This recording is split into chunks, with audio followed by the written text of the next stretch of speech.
Bonjour à tous, j'espère que vous allez bien. Je vous retrouve pour les favoris du mois que je n'ai pas fait depuis très longtemps. J'avais pas grand chose à vous présenter en fait tout simplement. Mais ce mois-ci j'ai un peu plus de trucs, donc c'est l'occasion de vous présenter tout ça. Donc je vais commencer de façon assez classique par mon livre préféré du mois. Donc ce livre, je vais vous en reparler très bientôt dans mes lectures du moment, mais je tiens quand même à faire un petit focus dans cette vidéo sur ce livre. Donc il s'agit de Les Stagiaires de Samantha Bailey. Alors ce livre, j'ai envie de vous le présenter aujourd'hui tout simplement parce que pour moi c'est un livre qui change complètement de l'ordinaire et de ce qu'on a l'habitude de lire, puisque c'est l'un des seuls livres qui, je trouve, nous présente la situation telle qu'elle est réellement en France pour les jeunes. Donc, pour vous résumer rapidement l'histoire, c'est l'histoire d'Ophélie, donc une jeune fille qui vient de Rennes pour faire un stage de 6 mois à Paris dans une entreprise de jeux vidéo, etc. Et on va suivre un autre personnage qui s'appelle Arthur et qui lui est parisien, issu de classes aisées de Paris et qui va se retrouver dans ce même stage. Ce qui m'a particulièrement interpellée dans ce livre, c'est que je ne me suis jamais autant identifiée à une héroïne que à Ophélie, donc, dont je viens de vous parler. Pour moi, Samantha Bailey a réussi à vraiment montrer ce que c'est qu'un stage à Paris, ce que c'est réellement et ce que c'est réellement de vivre à Paris quand on est étudiant, c'est-à-dire par exemple quand on doit aller à des visites groupées de petits appartements miteux de 12 mètres carrés à 500 € par mois. Et c'est pas une blague parce que c'est vraiment ça, ceux qui ont dû chercher un appartement à Paris le savent. Et je remercie Samantha Bailey d'avoir montré véritablement cet aspect-là de la vie des jeunes adultes, des personnes qui sortent de leurs études supérieures et qui arrivent comme ça dans le milieu du travail parisien et dans le milieu des stages et donc de la précarité. Je vous le conseille à 1000% parce que pour moi c'est vraiment le livre le plus réaliste que j'ai eu la chance de lire jusqu'ici. Voilà, donc c'est Les Stagiaires de Samantha Bailey. Ensuite au niveau littéraire mais un peu large on va dire, j'ai eu la chance d'aller à l'exposition sur l'Orient Express à Paris. Donc c'est une expo qui va avoir lieu jusqu'au 31 août à l'Institut du Monde Arabe. Pour vous expliquer un peu ce que c'est cette expo, en fait vous avez la SNCF qui a loué ou prêté, je ne sais pas trop, un train à l'Institut du Monde Arabe et ils ont fait vraiment une reconstitution de l'Orient Express. Donc c'est vraiment très très bien fait, il y a l'ambiance qui est super sympa, enfin c'est très très beau et très particulier en fait, ça donne vraiment une ambiance assez sympa. Et ensuite vous avez une expo vraiment en tant que telle qui est au sous-sol de l'Institut du Monde Arabe et elle est bien faite, j'ai trouvé qu'elle avait été bien mise en scène, donc avec vraiment plusieurs thématiques qui vont aussi bien de l'Orient Express en tant que tel jusqu'à l'explosion du tourisme et les débuts du tourisme aussi, l'attrait pour l'Orient, pour l'orientalisme, etc. Donc ça passe par toutes ces choses et du coup ça fait une expo qui est assez riche. Du coup je me suis dit que je vais en profiter pour vous montrer un peu les trucs que j'ai ramenés de la boutique de l'exposition, puisque après tout ça peut peut-être vous intéresser vu que c'est des goodies. Donc déjà j'ai ramené l'affiche qui est très chère, donc je peux pas vous la montrer parce qu'elle est...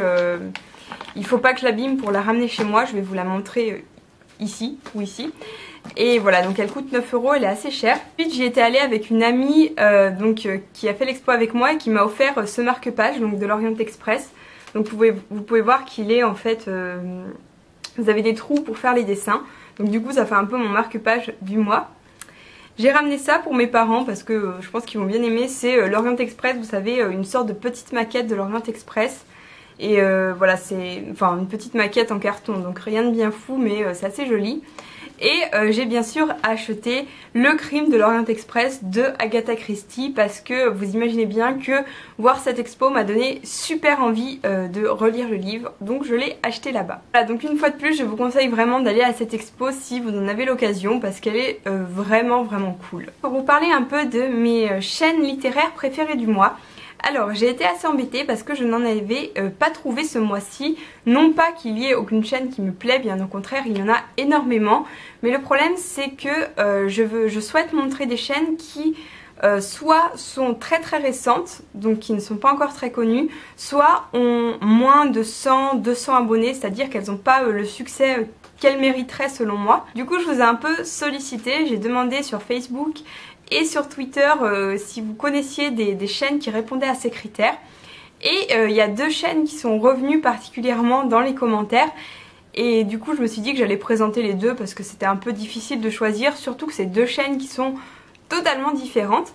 Donc la première que vous avez été assez nombreux, enfin quelques-uns en tout cas, à me proposer de regarder, celle du Rouquin Bookin. Alors je ne le connaissais pas du tout, c'est quelqu'un qui fait des vidéos qui sont très travaillées, c'est des vidéos très bien montées avec beaucoup d'humour.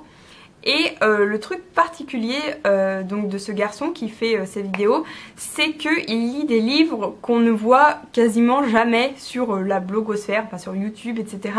Enfin que moi je ne connaissais absolument pas. Donc j'ai trouvé que c'était très intéressant, notamment pour les personnes qui en ont un peu marre de voir un peu toujours les mêmes livres sur YouTube.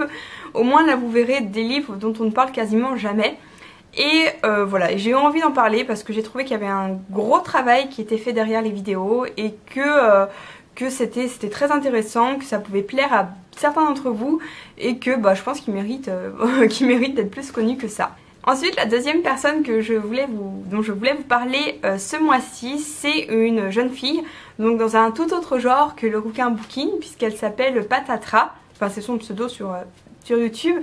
Et donc elle m'a contactée et il y a 2-3 personnes qui m'ont cité également son prénom. Du coup je suis un peu allée voir, je la connaissais pas non plus. Et en fait elle fait des vidéos plus classiques pour le coup, donc des In My Mailbox, des lectures, enfin ce qu'elle lit en ce moment. Elle fait quoi aussi? Elle fait un peu de revues de cinéma, des hauls, par exemple un haul de la Japan Expo, enfin un peu, vous voyez, un peu des trucs peut-être un peu plus random que purement littéraires, mais moi ça me plaît, je sais que ça plaît à pas mal d'entre vous également. Du coup je vous invite à aller la voir, elle s'exprime très bien, elle a l'air super gentille et c'est vrai qu'elle fait des vidéos qui sont vraiment sympas et qui à mon avis méritent également beaucoup de succès. Donc je lui souhaite beaucoup de succès, voilà. Donc c'est Patatra, je vous la mets en barre d'infos, tout comme le Rouquin Bookin. Je vous invite à aller jeter un coup d'œil, à vous abonner si vous avez envie et j'espère que ça vous plaira. Alors je n'ai plus de favoris pour ce mois-ci, mais cette vidéo n'est pas finie parce que j'avais vraiment envie de faire quelque chose d'autre. Donc je vais vous en parler tout de suite. Alors je sais pas si vous avez vu, mais j'ai dépassé les 2000 abonnés il y a quelques temps. Donc j'étais un peu sous le choc, j'étais super heureuse. Donc un grand merci à vous. Et évidemment quand on passe un cap comme ça, genre 1000, 2000 abonnés, on a quand même envie de faire un concours. Enfin moi ça me donne très envie de faire un concours. Sauf que je ne voulais pas faire un concours officiel, c'est-à-dire que je voulais pas que tout le monde, enfin que des gens se ramènent exprès pour le concours alors qu'ils s'en fichent complètement de ma chaîne. Du coup comme vous pouvez le voir, je n'ai absolument mentionné nulle part que j'organisais un concours dans cette vidéo et pourtant c'est le cas. Donc si vous êtes toujours là, je vais vous le dire, je vais vous mettre dans la confidence. Je vous propose de gagner un livre. Je vais vous proposer 2 choses. Soit vous choisissez de gagner Le Grand Cœur de Jean-Christophe Ruffin, donc je vous mets la photo. Pourquoi Le Grand Cœur? Tout simplement, je pense que vous le savez si vous me suivez depuis quelques temps, c'est mon livre préféré au monde. Vraiment c'est un livre magnifique et ça me plairait énormément de pouvoir vous le faire gagner. Donc je vous propose soit ce premier lot qui est donc Le Grand Cœur. Si Le Grand Cœur ne vous plaît pas parce que par exemple ce n'est pas votre genre ou je ne sais quoi, je vous propose tout simplement de gagner mon livre favori du mois, c'est-à-dire Les Stagiaires de Samantha Bailey. Donc qui est excellent aussi et que j'aimerais bien que beaucoup de monde lise. Donc en gros vous allez choisir votre lot, soit Les Stagiaires, soit Le Grand Cœur, vous me direz ça, enfin le gagnant me dira ça. Et pendant que j'y pense, ce concours va être ouvert jusqu'au 31 juillet à minuit. Alors comment participer? Je vais surtout pas vous demander je vais pas vous demander comme les autres concours de partager le concours sur tous vos réseaux sociaux, etc. À moins que vous avez vraiment envie de me faire de la pub, c'est super gentil mais c'est pas la peine. La seule chose qu'on va faire pour pas attirer les gens qui veulent venir juste pour le concours, c'est qu'on va utiliser un code. Vous laissez un commentaire sous cette vidéo et vous mettez quelque part dans votre commentaire, n'importe où, n'importe comment, sous n'importe quelle forme, le mot ours polaire. Voilà. Et si vous avez mis ça, je saurai que vous participez à mon concours, donc je vous comptabiliserai parmi les participants.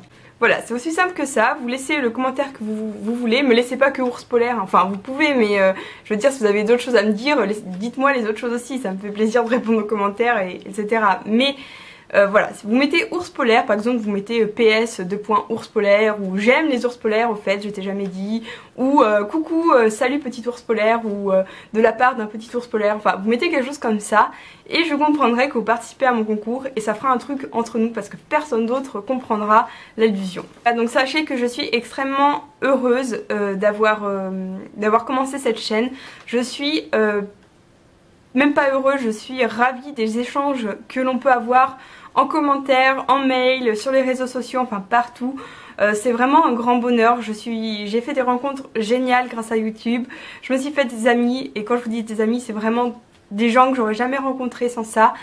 Et je commence à vous connaître parce que je me rappelle des gens qui laissent des commentaires, qui m'envoient des mails.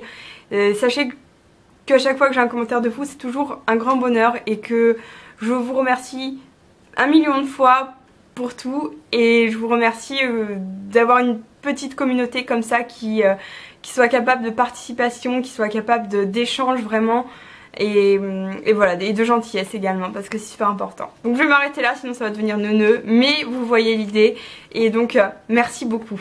Voilà, donc je vous souhaite une très très bonne continuation et je vous dis à très bientôt. Salut!